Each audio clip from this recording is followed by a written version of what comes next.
This week we lost one of the truly great indie filmmakers. Stay tuned for details.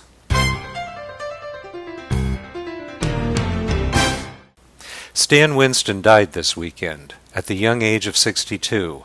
Many would argue that Mr. Winston was not an indie filmmaker because of the many big-budget blockbusters he worked on. But the fact is, he was a true indie filmmaker at heart.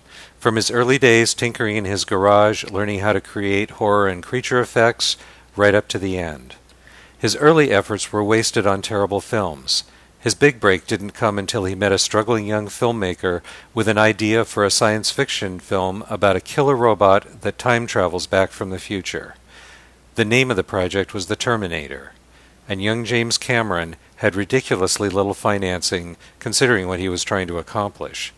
Despite the budget limitations, Stan Winston and James Cameron created special effects that rivaled Hollywood's best, while creating a timeless genre masterpiece. 2 years later, they did it again with Aliens. On both projects, they worked with then mostly unknown actors and tiny budgets, but made up for it with Cameron's imaginative storytelling and Winston's spectacular special effects.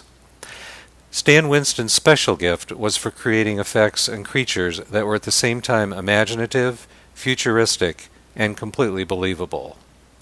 Although he worked on many big, well-financed films, everything from Jurassic Park and Predator right up to this summer's Iron Man, and won 4 Oscars in the process, he never lost his love of the challenge of creating clever, low-budget effects for cash-strapped productions.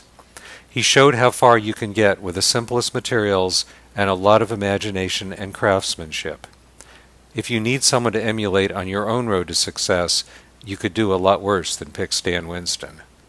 If you want to learn more, visit my blog on freefilmschool.org or check out the free filmmaking tutorials and resources on forfilmmaking.com.